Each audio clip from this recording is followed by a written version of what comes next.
Om Namo Bhagavate Vasudevaya. Om Namo Bhagavate Vasudevaya. Om Namo Bhagavate Vasudevaya. Srimad Bhagavatam, as translated with commentaries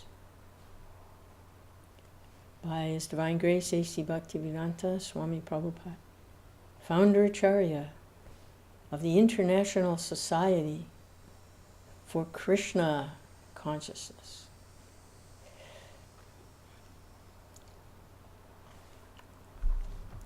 So, this is the 5th canto, chapter 18, and it is text 27.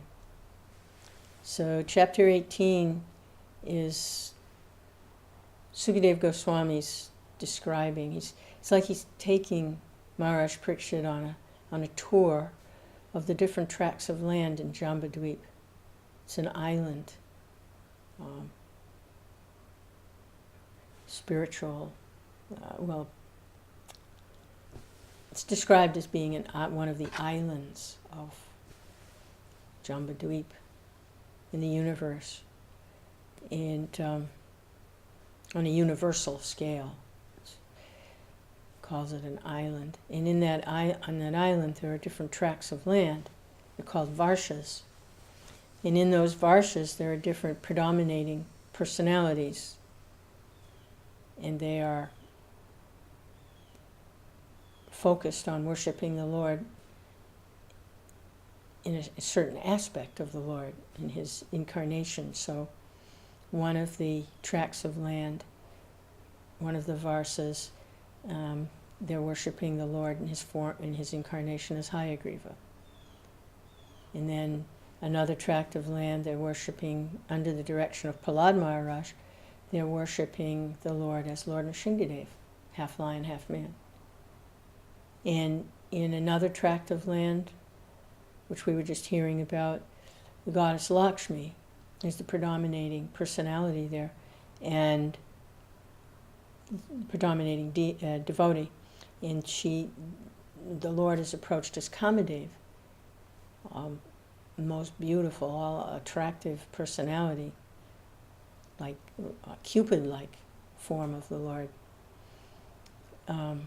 More beautiful than Cupid, of course, but Cupid-like. And now we're hearing about a tract of land, or a varsa, where the Lord is worshipped in His incarnation as Matsya, a giant fish form, fish-like form that kept the Vedas from being ruined by the devastation that took place when Lord Brahma, who manages the entire universe, creates it, slipped off. He had a little unannounced, unexpected doze. He slipped into, he took a nap without telling anyone, or he slipped into a little nap. And when he did that, the universe began to fill up with water, the waters of devastation. So Lord Krishna manifested as a giant fish-like form to protect the Vedas from being swallowed up by this devastation. So they are under the direction of Vyāsadeva Manu. That's who this fish-like form appeared to Vyāsadeva Manu. And Vyāsadeva Manu is the devotee, the predominating devotee in this tract of land. And he's offering his prayers to the Lord as Matsya. So this is text 27.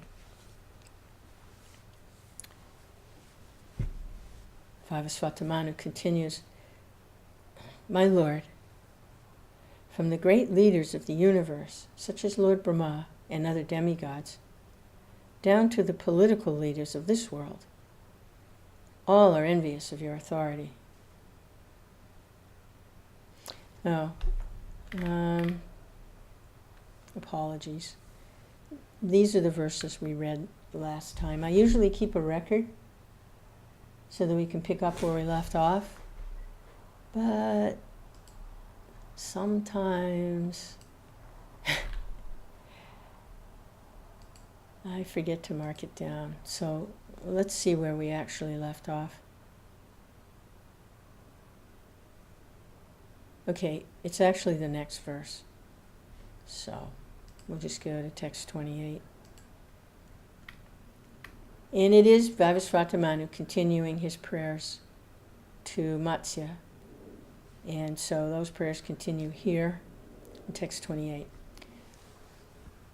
O Almighty Lord, at the end of the millennium, this planet, which is the source of all kinds of herbs, drugs, and trees, was inundated by water and drowned beneath devastating waves. At that time you protected me, along with the earth, and roamed the sea with great speed. O unborn one, you are the actual maintainer of the entire universal creation. Therefore, you are the cause of all living entities. I offer my respectful obeisances unto you.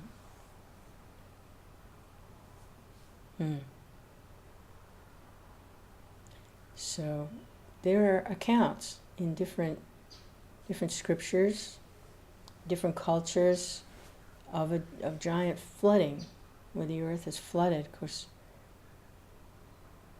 in the Western countries, are very familiar with the Old Testament and Noah's Ark, where Noah had forewarning, and he was requested by the Lord, ordered by the Lord to protect the living entities by building this boat, this ark, so when the floodwaters came, the living entities could regenerate, repopulate the earth. So these accounts are there, not just the Judeo-Christian account, but in other cultures also. There are histories of this flooding. So we hear from the Bhagavatam about this flooding. And we also hear how the Lord protected the devotees. So Prabhupada's commentary. Envious persons cannot appreciate how wonderfully the Lord creates, maintains, and annihilates the universe. But devotees of the Lord can understand this perfectly well. Devotees can see how the Lord is acting behind the wonderful workings of material nature. Yeah, it's funny because these accounts and narratives are there in the different scriptures and what people consider mythological accounts of other cultures, more primitive cultures, less industrially advanced cultures. Then the scientists and the anthropologists, they try to find the accounts of these things. And because there's no realization of the personality of Godhead behind the workings of the universe, then the tendency is they want to prove it by taking samples of ice cores and trying to understand in terms of very mechanical cause and effect. Oh, when the atmosphere reached a certain temperature, then that caused the flooding, and just mechanical, elemental, two-dimensional ways to try to account for these things. And then, in that kind of ignorance and madness, they may even try to undertake controlling the environment themselves to prevent another flooding. Like, it's very popular right now. There's discussion about the planet is heating up. Well, they can't even agree on whether it's heating up or not, but there is a group who come forward with their measurements and their observations that, yes, it's melting, the earth, the ice caps are melting, and it's getting hotter, and it's because of this reason and that reason. And so they try on a very large scale, at very great expense, and it's actually a huge disturbance to try to curtail this so-called heating up. And it's all done very clandestine. People don't know. The mass general of people don't know. And the effects of what is being done on these huge planetary environmental scale is really only speculation as to what will happen. But as devotees, we know what will happen. They'll make it worse. It's called Maya Sukkhaya.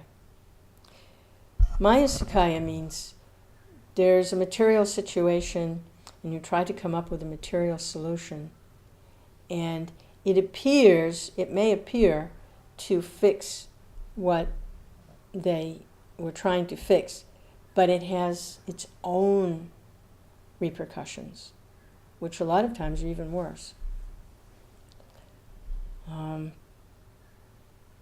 Because anything done outside of service to the Lord has a reaction to it. That's how it works. The only way to avoid a reaction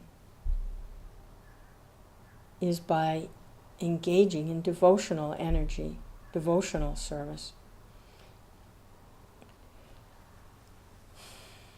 So without seeing how the Lord is behind this flooding, He's behind saving, without surrender to the Supreme Personality of Godhead, Supreme Controller, Supreme Lord, Supreme Enjoyer, of whom everyone and everything is simply part and parcel, without taking instruction from His representatives, and without developing awareness and realization of the Lord within the heart, to be able to take some guidance and instruction from the Lord within the heart, then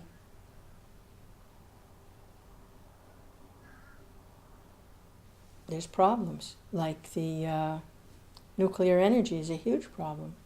The problem is, especially in this industrialized society where so much energy is expended in manufacturing unnecessary things. So there's always demand for more and more energy to run the electricity, to run everything. And so they've found this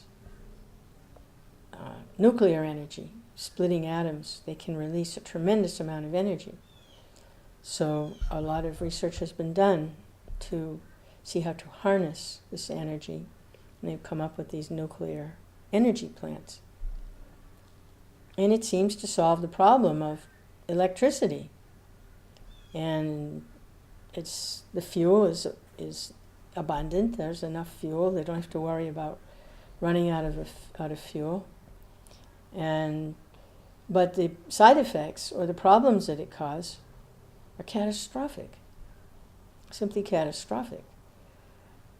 They don't know what to do with the byproducts, which remain toxic. And the plants themselves are very dangerous because natural disturbances can disrupt them, and then these toxic radioactive particles are released into the air and atmosphere and water. So they're solving one problem, let's get some more electricity, but they're creating another problem, which is like way worse, is poisonous. This without seeing the Lord behind the creation, trying to take over and come up with these mental speculations on how to solve the so-called problems of life, when the real problems of life are simply birth, death, old age, and disease. And Krishna is supplying enough energy but because of this bewilderment by the material body and the senses, which means more and more and more sense gratification, more. The idea for more and more is always there. That's going to be there. That's called desire. So when that wanting more and more and more is focused on Krishna, then the path back home, back to Godhead is secure. Because Krishna is unlimited. Spirit, it's a different type of energy. And the nature of the spirit is they want more and more and more and more. So Krishna can fulfill that more and more and more, eternally, unlimitedly, more and more and more. Never ending. Always increasing. Because Krishna is never ending and he's always increasing. That's the nature of the spirit. But matter is another story. Matter is finite, it's limited, and to want more and more and more materially means more and more and more entanglement, means more and more life after life, birth after birth, death after death, more and more, and more reactions, and more contaminations, and more poisons. But the idea of wanting more and more and more is just to focus to Krishna, and then more and more is to the benefit of the living being. So without Krishna, more and more is a big problem. More and more misery, more and more suffering, more and more ignorance, more and more birth after birth, life after life, death after death, more and more dying, more and more disease. Yeah, you want more and more without Krishna. That's what you get, more and more without Krishna. So this is our lesson. What to do about this desire for more and more. We just have to more and more surrender to Krishna. More and more. Devotees can see, Prabhupada's commentary continued, devotees can see how the Lord is acting behind the wonderful workings of the material nature. In Bhagavad Gita, the Lord says, Maya dikshena prakriti, suyate sa characharam, hetunanena kantaya, jagat viparivartate. This material nature is working under my direction, O son of Kunti, and it is producing all moving and unmoving beings. By its rule, this manifestation is created, annihilated again and again. All the wonderful transformations of nature are happening under the superintendence of the Supreme Personality of Godhead. Envious people cannot see this. But a devotee, even though very humble, even uneducated, knows that behind all the activities of nature is the supreme hand of the Supreme Being. Yeah, like even uneducated, he knows life after life, reincarnation, I'm not this body, and he doesn't even know how to read or write. That's possible. Devotee is possible like that. He knows spiritually the nature and the real knowledge that God is there behind. And yet we have big brains with so many credentials and writing so many papers and giving so many lectures, and they're in complete ignorance. So this is the big problem in Kali Yuga. And at the time of Lord Chaitanya, when he appeared in Navadvip, we're understanding that that was also the situation. But these were great scholars and recognized teachers that weren't just teaching from mundane science books, which actually are very easy to defeat because they are so very mundane. But the types of people that were considered educators and intelligent and had all kinds of credentials were people that were teaching from Vedic sources. they were teaching from the Vedas, the wrong conclusion. They weren't teaching devotional conclusion. They were all Mayavadis at the time of Lord Chaitanya's appearance. They were not teaching the path back home, back to Godhead. They were teaching so many other things. Karma kanda, how to advance materially. They were teaching religiosity. And they were teaching liberation. But there was no mention of love of Godhead in the devotional path. None. That's why Lord Chaitanya appeared. That's why Sri Advaita appeared first. And by Sri Advaita's strong desire, Sri Advaita is an expansion of Krishna, an incarnation of Krishna, a combined form of Lord Shiva and Mahavishnu. That is the personality of Lord Advaita. And he appeared first, before the appearance of Sri Chaitanya Mahaprabhu. And by his loud appeals, it's like Bhumi went to the shore of the Milk Ocean, and by her pleading and appeals, Bhumi went to Lord Brahma 5,000 years ago, before the appearance of Krishna. The deity of the earth, Bhumi, in the form of a cow, approached Lord Brahma, the creator of the universe, with tears in her eyes to complain about the condition of the earth. It was simply overrun with warmongers.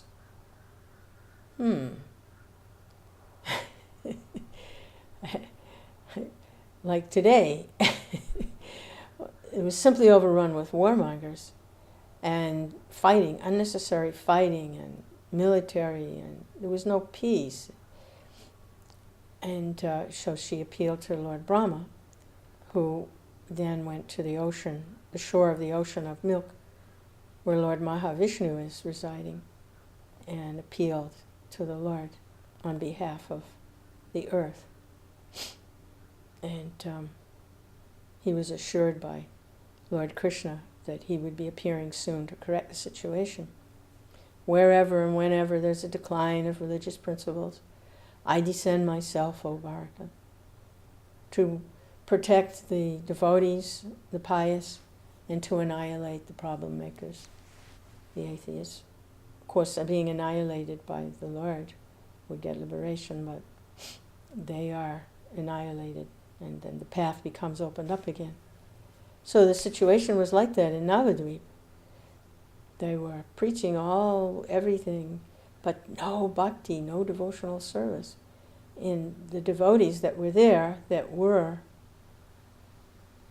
approaching the Lord through devotion, were very small in number, and it was very painful for them to go everywhere and just to hear all the nonsense. So like that, now today, devotees of Lord Chaitanya, we're faced with hearing so much nonsense preaching. Mayavadis and impersonalists, they're still here with us. And also now the scientists have become very strong with their materialistic view, but they can't see that there's anything even spiritual. They only see mechanical. They only see what they think is cause and effect. They can't see the ultimate cause. They only see what they think is like a chain reaction. If this happens, then that. And they try to measure that and recreate it, reproduce it in the laboratory and in experiments without understanding the ultimate cause. So, a devotee, even though very humble and even if uneducated, knows that behind the activities of nature is the supreme hand of the Supreme Being.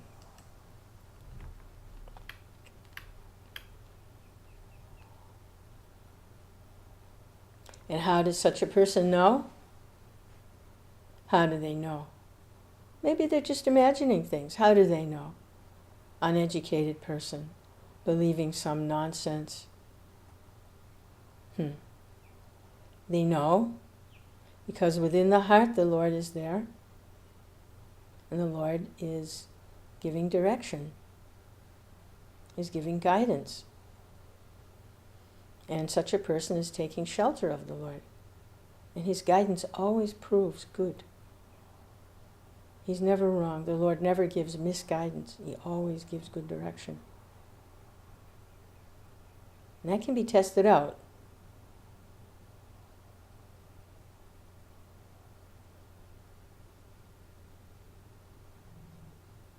And such a person, it's never really on their own that they make that connection with the Lord in the heart. The Lord is sending representatives. So if a person is not very educated or not very intelligent by material standards, if they come into contact with a devotee of the Lord, a representative of the Lord, and they take proper advantage by hearing from them, then they can experience different quality. It's a different qualitative experience. The Lord is also the master of the senses, Rishikesh, controller of the senses. It's not simply a mental experience, mental understanding. There's a whole, from within the very core of one's being, they experience something very wonderful. Throughout the entire body, not just the mind. The senses become enlivened, become joyful, and relish the self within, not dependent on anyone or anything external. It's what they call self-satisfied or self-realization. You can understand they're not their body. After all, no one can stay in the body. Why fight to maintain that we are this body? Fighting and arguing to maintain that, yes, we are this body and that's all there is, means death reigns supreme. That means, yes, I want to die. Death is all there is. I want death. So what is that? Who wants death? No one wants death. It's death of the body only. And death is certain. Like they have that saying, as sure as death and taxes. But a person can experience that even in this one life, although the body is changing, they're the same person. So, as a child, as a young person, as an adult, as a senior, as an old person, it's just the body changing. It's the same person inside. Anyone can experience that. Same person, different body. So time of death, same thing. Same person, body's no longer working, you get another body. The soul does not die at the time of death. When the body changes, that means that person within, that soul within, should die. But the body's changing and that soul within's not dying. I was a young person, 5 years old, and my body changed to teenager, 13 years old. I should have died.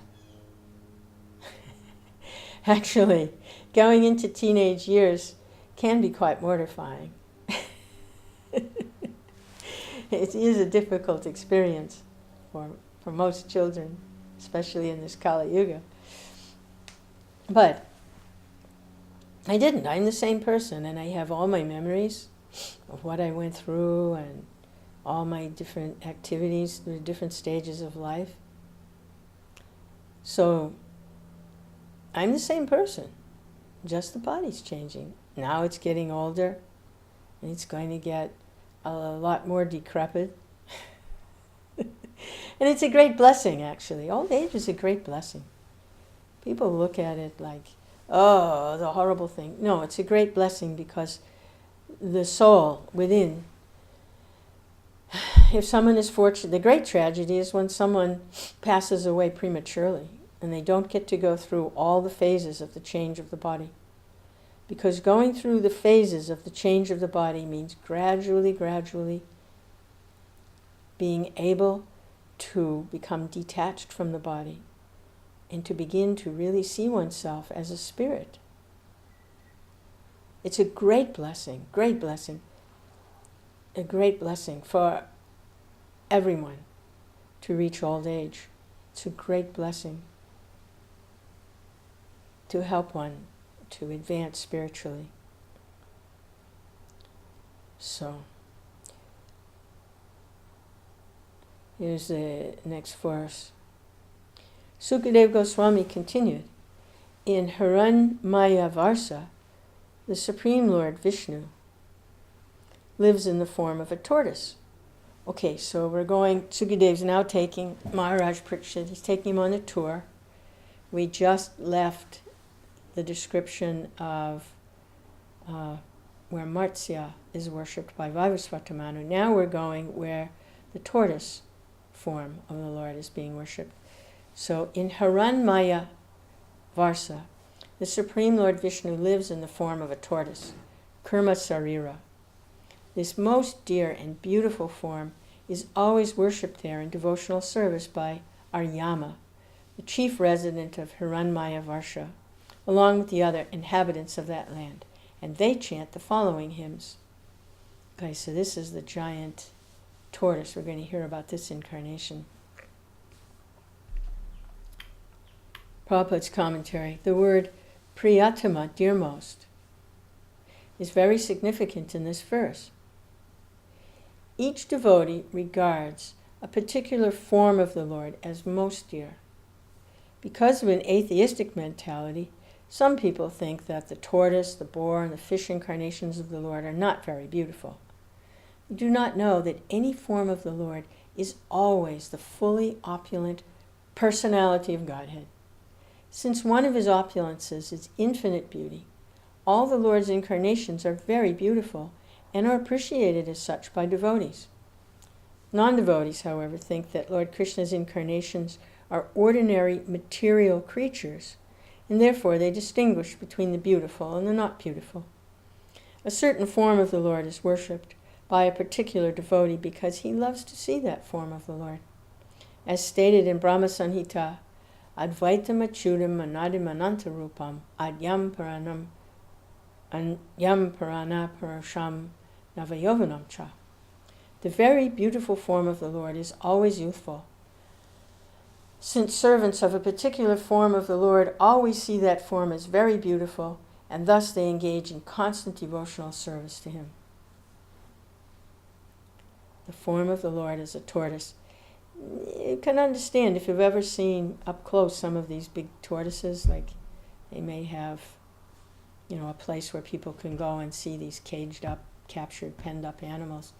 So the tortoises that we see, if we go to the zoo or something, our opportunity to see them, you wouldn't say they were beautiful. You would say they were incredible. When you see a living entity in a material body of a tortoise. But they're usually kind of dirty and slow, and their features, you wouldn't think of them as beautiful. Although some of the patterns on their shells are really, really gorgeous. They're in a very primitive sort of way. It's like mosaics. Their shells, different types of turtles have interesting shells. So you could say that's beautiful. But when you look at a turtle, you don't think of them as being beautiful.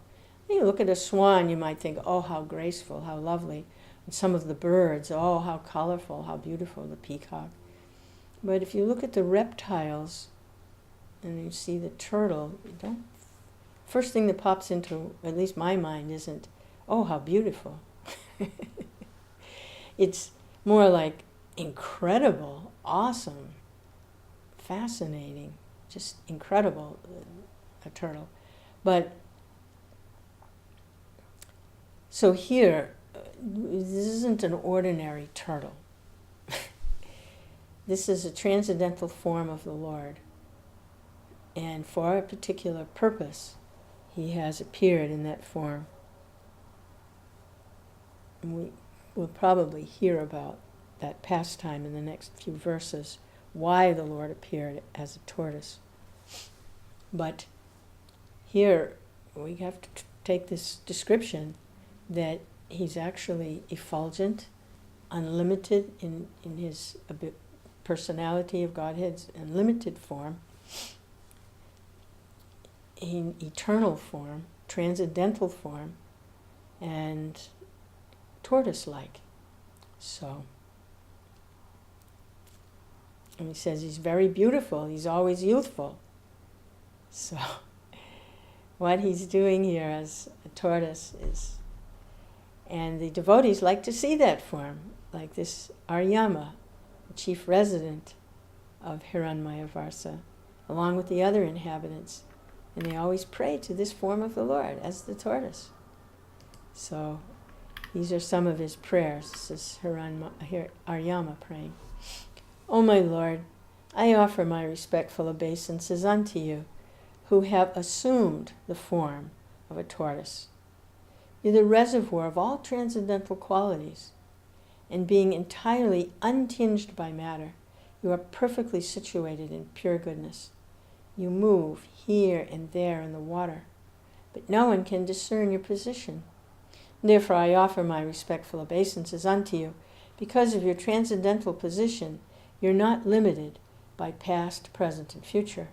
You are present everywhere as the shelter of all things, and therefore I offer my respectful obeisances unto you again and again. So that's not an ordinary turtle. Prabhupada's commentary. In the Brahma Samhita it is said, Goloka eva nivasyata kilatma buddha. The Lord always remains in Goloka, the topmost planet in the spiritual world. At the same time, he's all-pervading.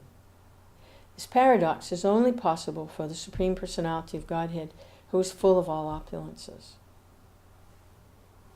The Lord's all-pervasiveness is confirmed in Bhagavad Gita, where Krishna states, Ishvara sarva bhutanam hridesha Arjuna tishtati.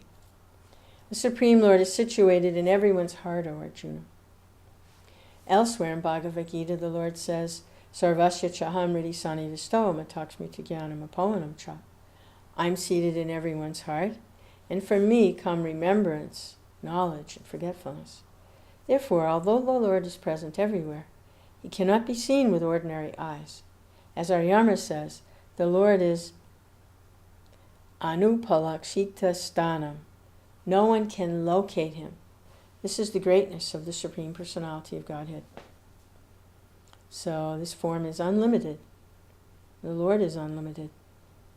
And the Lord in this form is unlimited. The Lord appears to the devotee in a particular form according to the devotee's desire. So, as they approach me, as they surrender to me, I reward them accordingly. Everyone follows my path in all respects. So these devotees are meditating on the Lord in his tortoise form and his pastime when he appeared and manifested certain pastimes in that form. So he's appearing like that before them, and they're very happy. Krishna assures us that, Prabhupada, Bhaktivedanta Swami, assures us that in his commentary here that Lord Krishna is always situated as Krishna in Goloka, and that these are manifestations of Krishna for his different pastimes. He's the source of all incarnations. The ever-youthful Supreme Personality of Godhead, Krishna, is his eternal, original form. But his manifestations and his incarnations are all Krishna. So, the next verse, 31. My dear Lord, this visible cosmic manifestation is a demonstration of your own creative energy. Since the countless varieties of forms within this cosmic manifestation are simply a display of your external energy, This Virata Rupa, universal body, is not your real form. Except for a devotee in transcendental consciousness, no one can perceive your actual form. Therefore, I offer my respectful obeisances unto you.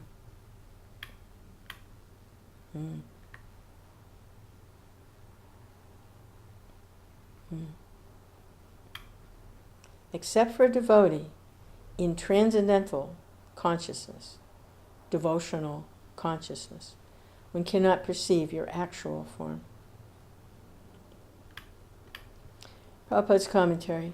Mayavadi philosophers think the universal form of the Lord to be real and his personal form illusory.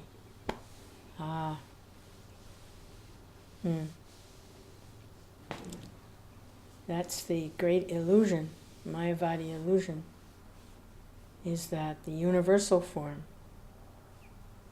the external demonstration of his creative energies, and that's what it is. It's the external display of his creative energies, which is manifest and unmanifest. They still consider that universal form of the Lord to be real. Why? Because they can perceive it through their senses. Therefore, it must be real. So much for Mayavad liberation. It's still just perceiving through the senses. Whereas the personal form, which is the transcendental, devotional energy, perceived through devotional energy, not through material senses. There's different ways to perceive. To perceive through devotional energy, devotion and surrender, through love, loving service. That form, which is perceived that way, they consider that to be illusory. So, we can understand their mistake by a simple example. Prabhupada continues. A fire consists of 3 elements: heat and light, which are the energy of the fire, and the fire itself. Anyone can understand that the original fire is the reality, and that the heat and light are simply the fire's energy. Heat and light are the formless energies of fire, and in that sense they are unreal. Only the fire has form. Therefore, it is the real form of heat and light. As Krishna states in Bhagavad Gita, Maya tatam idam sarvam jagat avyaktamurtina. By me, in my unmanifested form, this entire universe is pervaded. Thus, the impersonal conception of the Lord is like the expansion of heat and light from a fire. In Bhagavad Gita, the Lord says, Matstani sarva bhutani nachaham teshvavastita. The entire material creation is resting on Krishna's energy, either material, spiritual, or marginal. But because his form is absent from the expansion of his energy, he's not personally present. This inconceivable expansion of the Supreme Lord's energy is called Achintya Shakti. Therefore, no one can understand the real form of the Lord without becoming his devotee. Yes. When there is energy, there is an energetic source. And that energetic source, you can say, is the real thing, the energetic source. The energy is emanating from somewhere. So, where is the source? You see? When we look around the universal form, okay, it's quite a display. Yes, we have to admit, it is very, very amazing and an overwhelming display. But where is the source? To say to see that everything is energy, and to say there's no energetic source, what is that? It simply means you don't know what the energetic source is. But to say there's no energetic source, well, that's ludicrous. Just like You can understand if there's heat and light, you know there's fire. Because you see the display, the energy coming from the source, which is the fire. So to see all these different energies, they're all energies. The energy of the mind, the energy of the intelligence, the energy of the water, energy of fire and air, they're all energies. And the materialistic scientists and physicists are also now seeing, no matter how small they get to try to find a particle, they cannot find even one particle. All they see is movement, all they see is motion, all they see is energy. Why? Because the source of what we're experiencing through our material body and senses is beyond the material body, mind, and senses. Is beyond the material manifestation. The whole material manifestation is simply an energetic display of energy, just like heat and light is a display of the energy of fire. Or you can say heat and light is the emanating from the sun, which is very fiery. So whatever we're perceiving in the material energy is simply energy emanating from the source, which is Lord Krishna. But he's not personally present. This is his energy expanding, just like the sun planet is not personally present in the heat and light that's emanating from him.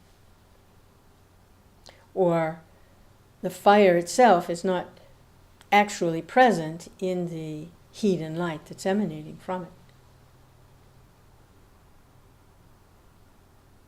The fire is the source. Krishna is the source. And these are his energies. But he does expand. Krishna does expand in different ways to accompany the jiva souls by remaining within the heart.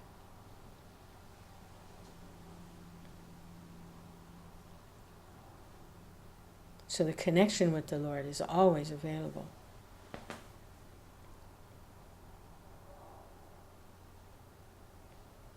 And he can appear anywhere, just like he, by the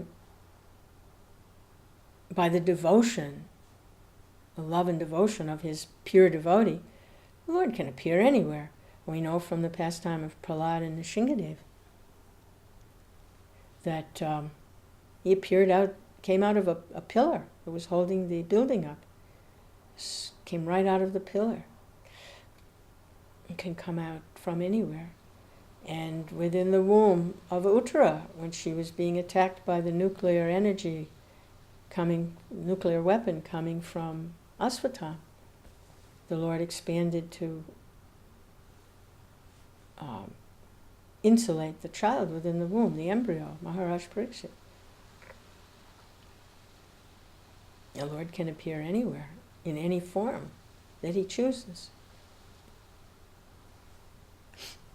to benefit his devotees and to take care of the demons. Usually he doesn't personally deal with a demon because they're defeated simply by the material energy, because they die. They can be crushed just by the material energy.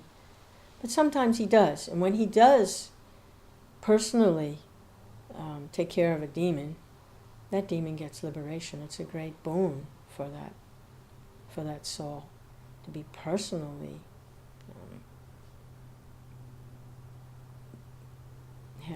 liberated like that.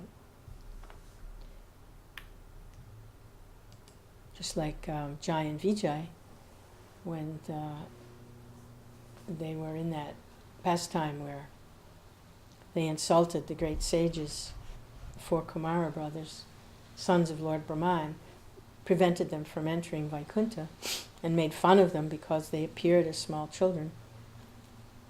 They were offended them, laughed at them, wouldn't let them enter Vaikuntha, told them to go back, come back when they grew up, and things like that. Just nonsense behavior with great souls. And so the four brothers, they cursed them. Well, for this, you need to learn a lesson or two. We curse you to take birth in the material world and come to your senses. So, to be careful not to offend devotees, because it usually means a nosedive into the material energy. So you have to, you come back when you grow up, never mind us grow up. They are laughing at the appearance of the sages as small brothers, as young children, as you come back when you grow up. So this was not acceptable to the saints and sages. And they said, well, I'll try this on for size. You go to the material world and you come back when you grow up. So Lord Vishnu, he gave them the choice. Did they want to take 7 births as devotees? Be a devotee in the material world.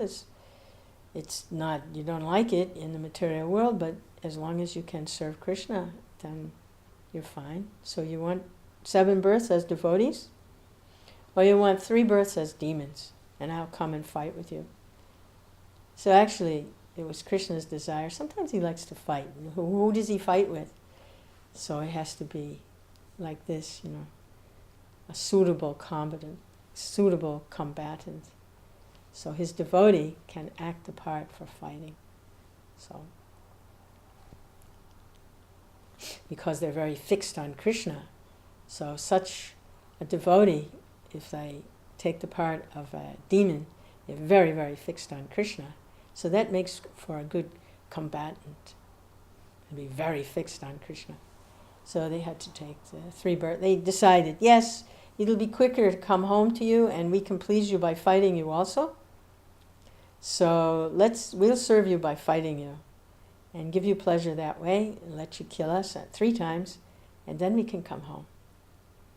So this was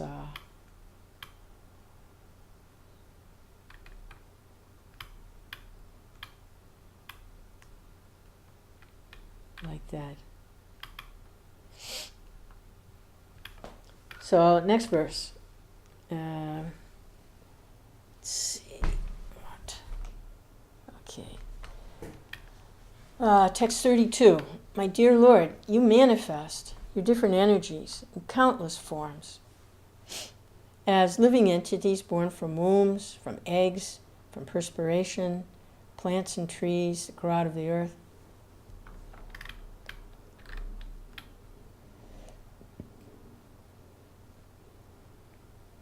As all living entities, both moving and standing, including the demigods, the learned sages, the Pitas, as outer space, as higher planetary system containing heavenly planets, as the planet Earth with its hills, rivers, seas, oceans, and islands. Indeed, all the stars and planets are simply manifestations of your different energies. But originally you are one without a second. Therefore, there's nothing beyond you. This entire cosmic manifestation is therefore not false, but simply a temporary manifestation of your inconceivable energy.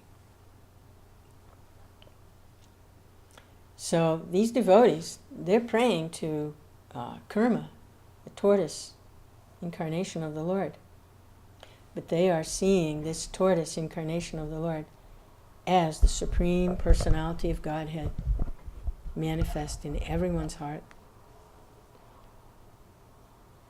You manifest your different energies in countless forms. So everything is the energy of the Lord. They're seeing this.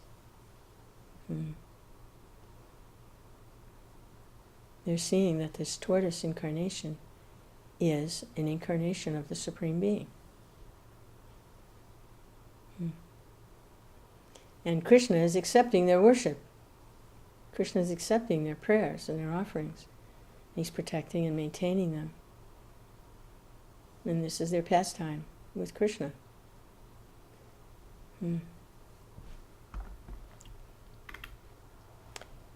Prabhupada's commentary. This verse completely rejects the theory of Brahma Satyam Jagan Mithya, which states that spirit, or Brahman, is real, whereas the manifested material world, with its great variety of things, is false. So this is another problem that those that are not in devotional, properly situated devotionally, another misconception, that the things of the world are false. Prabhupada is explaining here, nothing is false. It may not be what you think it is. That's the problem. You're thinking it's one thing, but really it's something else. But it's not that it's not there. It's there, and it is something. But what it is, that you don't know. So you say, oh, it's false. Prabhupada continues, one thing may be permanent and another temporary. But both the permanent and the temporary are facts. For example, if someone becomes angry for a certain period, no one can say that his anger is false. It's simply temporary. Everything we experience in our daily lives is of the same character. It's temporary. It's not false, it's real, it's just temporary.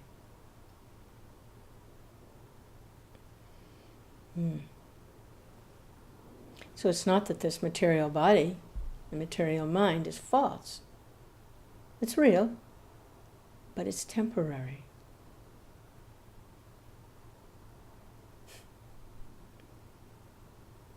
And it's a great disturbance to be in one temporary situation after another and have to go through birth, death, old age, and disease over and over again in these temporary situations.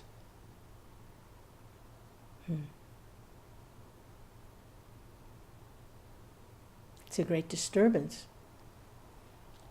You have to experience old age and disease and then death. Who wants that? I mean, that goes along with temporary. Temporary means planned obsolescence. It's designed only to last for a little while. And you have to get a new one.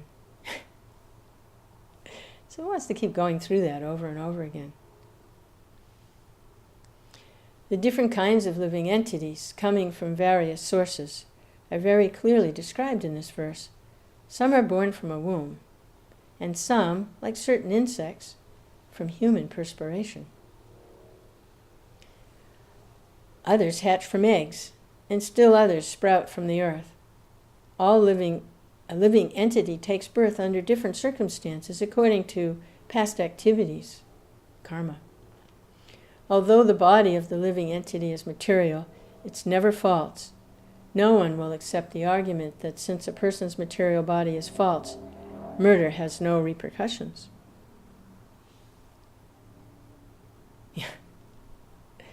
Yes, this material body is false, so I can kill it. I can kill someone because no one's going to accept that. It's temporary. It doesn't mean you can do whatever you want with it. Our temporary bodies are given to us according to our karma, and we must remain in our given bodies to enjoy the pains and pleasures of life. Our bodies cannot be called false. They're only temporary.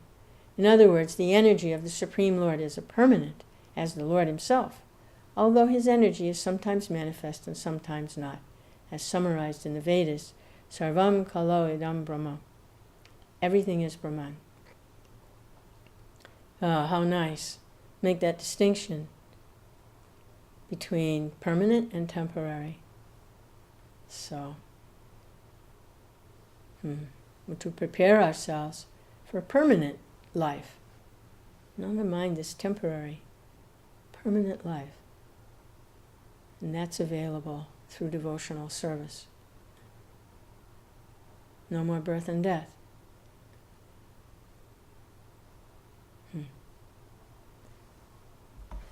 So this hearing about Krishna, hearing the message of Godhead from the pure devotee means engaging in devotional service, means preparing for a permanent life. Jai Srila Prabhupada.